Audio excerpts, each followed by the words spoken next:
दिव्य अनुभूति बखाणिले रत्न भंडार रे कौन अच्छी कहले मधुसूदन सिंहारी। महाप्रभुंकर अलौकिक महिमा को उपलब्धि करिसेंती सेवायत। तेबे वरिष्ठ सेवायत मधु सिंहारी निज जीवन एक अलौकिक घटना वर्णना करिसेंती कैमेरा आगरे। दिने मंदिर भितरे महाप्रभुंकर धूप भोग सरबा परे चतुर्थ मूर्तिंकर दर्शन सारी मधु सिंहारी देखंती कि महाप्रभुंकर खेचुड़ी भोग होइछि। सुंदर मन मनोरम बस्नारे फाटी पड़ुछि सही स्थान। खेचुड़ी भोग टिके खाइबाकू मधु सिंहारी इच्छा प्रकट करथिले। तांको केही भी भोग न देबारु से मंदिररु फेरी आसथिले। महाप्रभु को भोग होइतिबा खेचुड़ी खाई पारलेनी बोली मन दुखरे फेरी आसुथिले मधु सिंहारी। हेले घटिला किछि चमत्कार। से सबुदिन पश्चिम द्वार बाटे घर को फेरुता बेले से दिन किंतु दक्षिण द्वार दे महावीर को दर्शन करी घर को फेरिबा को मनस्थ कले। से फेरुथिबा समय रे तांको केही जणे पछरु डाकिथिले आ तांको ना धरिथिले। तेबे दौड़ी आसिले आ पर्याप्त खेचुड़ी से मधु सिंहारी को देले। कहले घर को नहीं जाओ ए खेचुड़ी भोग। हठात खेचुड़ी भोग पाई से जानी पारे महाप्रभु जगन्नाथ काहाकू खाली हाथ फेरंतिनी, सबुरी मनोवांछा पूर्ण करती। आ मधु सिंहारी भाव विफल हुई पुणी महाप्रभु पाखक जाई दंड प्रणाम कले। महाप्रभु ही मन जाणी मधु सिंहारी से खेचुड़ी पठाइथिले बोली निज दिव्य अनुभूति रे कहती वरिष्ठ सेवायत। जेहेतु रत्नभंडार महाप्रभुंकर एटा सदाबले गुप्त। जगन्नाथ रत्नभंडार आपण मैंने जानते ये आज बहु पुरातन रत्नभंडार आ जोठिकी महाप्रभु समस्त स्वर्ण अलंकार आ रूपा सब जहाँ सब महाप्रभु साज सजा अलंकार रखा जाए ता मध्य एबे मध्य आपण मैंने जानते सरकार प्रयास रत्नभंडार जो बहुत दिन धरी आमर गणति मणति हो नथिला तापाई एसओपी जारी करा जाइछि।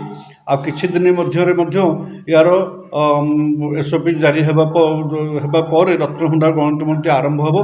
आपण माने प्रकृत रूपरेख पाइबे। आ द्वितीय कथा है मु ओडिशा सरकार तथा आमर माननीय मुख्यमंत्री मोहन चरण माझी की एवं आमर आईन मंत्री माननीय श्री पृथ्वीराज हरिचंदन को अशेष धन्यवाद देवी।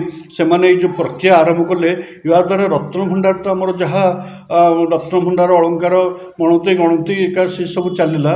आ द्वितीय पक्षरे जो आमर जो रत्नभंडार भितर जो खराब होता डैमेज होता बहुत दिन धरी खोला ही नथिला से जो सब पत्थर सब खराब होता फाटी जाता बहुत पानी दौला से गोटे सबुठ बड़ कम होगला जोटा कि जगन्नाथ मंदिर एत बड़ मंदिर से लगिक कि सी जदि देखा न होता कि तार कारुकार्य न होता भविष्य में असुविधा होता से गोटे सबुठ बड़ कम है जो रत्नभंडार जो मरामती कम करागला से गोटे मु सरकार अशेष धन्यवाद देवी।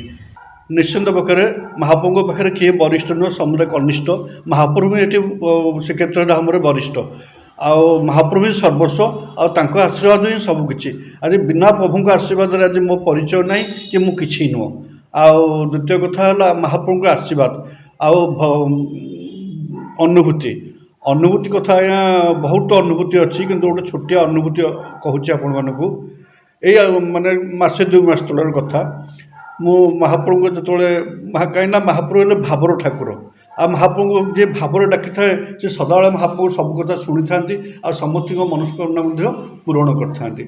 किछि दिन तले मुझे हठात जाऊँगी धूप जो महाप्रभुर प्रथम धूप भोग सरी थाए मु भितर जाए दर्शन करने जो दर्शन कर जाए जो धूप भोग सरी जाए जो आम खेचड़ी भोग सब आम सुआर मास जो मैंने पालिया था सुआर मास निजगर सब से नहीं बाहर को आसुता आ समस्त हाथ में टिके टिके दिखती किंतु सेदिन कहीं मोर हठात से जो बास्ना से महाप्रभुर जो अमृत को मोर टे जो बाहर टे खाइबा को इच्छा होता आउ किंतु मु दर्शन करके आसिया भितर मत किए देना कि तरबर खाईनी पलि आसी आप विश्वास करें मु सदाबले मंदिर पश्चिम द्वार देखिए फेरे से दिन हठात कहीं मोर कौन मन है मु दक्षिण द्वार महावीर की मोर टे दर्शन दक्षिण द्वार हनुमान अच्छा बहुत प्रत्यक्ष हनुमान तांको दर्शन करके आसबी बोली दक्षिण द्वार पटू आसली।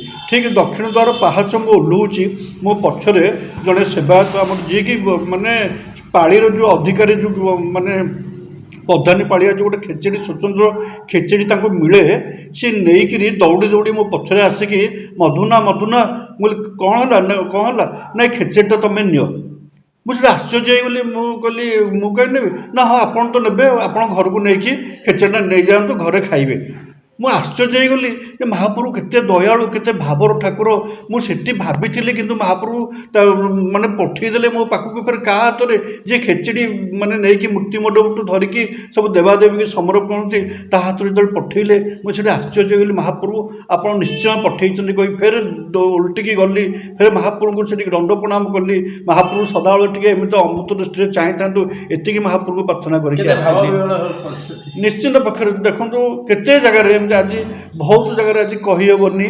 ଆଉ ମହାପ୍ରଭୁ ହେଲେ ଜୀବନ୍ତ ଠାକୁର, ଯେଉଁ ଡାକିଲେ ଓ କରନ୍ତି ଆଉ ସାଙ୍ଗରେ ଯାଆନ୍ତି, ସିଏ ହେଉଛନ୍ତି ଜଗନ୍ନାଥ। ଆଉ ରାସ୍ତା ଦେଖାନ୍ତି, ଆଉ ଆପଣ ତାକୁ ଯେତେ ସମର୍ପଣ ହେଇଯିବେ, ଯଦି ଆପଣ ହାତ ଟେକିଦେବେ ନା, ଯଦି ଆପଣ ସମର୍ପଣ ହେଇଯିବେ, ସେ ସବୁକିଛି ଆପଣଙ୍କୁ କରିଦେବେ। କିନ୍ତୁ ଗୋଟିଏ ଜିନିଷ ସେ କେବେ ଭଲ ପାଆନ୍ତିନି, ଆଉ ଗର୍ବ ଆଉ ଅହଙ୍କାର। ଯଦି ଆପଣ ଗର୍ବ କରିବେ, ମନରେ ଅହଙ୍କାର କରିବେ, ତାହେଲେ ସେ କେବେ ଆପଣ କୌଣସି ଜିନିଷ କେବେ ଗ୍ରହଣ କରିବେନି। ଆଉ ଏଇଟା ହେଉଛି ସବୁଠୁ ମୋର ଗୋଟେ ଅନୁଭୂତି।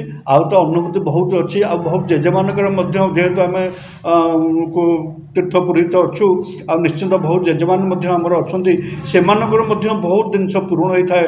ସେମାନେ ବହୁତ ଜଗନ୍ନାଥଙ୍କୁ ଆସିକି ପ୍ରାର୍ଥନା କରନ୍ତି, ଆଉ ତାପରେ ଆସି ଜଗନ୍ନାଥଙ୍କ ମନ୍ଦିରରେ ଦର୍ଶନ କରି ମୋତେ ମଧ୍ୟ କୁହନ୍ତି ଯେ ମହାପ୍ରଭୁ ଆମର ଯାହା ବି ମନରେ ଥିଲା ଅଳ୍ପ ଦିନ ଭିତରେ ପୂରଣ ହୋଇଗଲା। ସେଠି ମଧ୍ୟ ମୋତେ ଭାରି ଖୁସି ଲାଗେ, ଯାହା ହଉ ମୁଁ ତାଙ୍କର ଗୋଟେ ଏଠି ଛୋଟିଆ ସେବକଟିଏ ହେଇକି ମଧ୍ୟ ଏତେ ଲୋକଙ୍କ ପାଖରେ ପରିଚୟ ହୋଇପାରିଛି। ପୁରୀରୁ ପ୍ରତୀକ ମିଶ୍ରଙ୍କ ରିପୋର୍ଟ, ପ୍ରତିଦିନ ଟିଭି।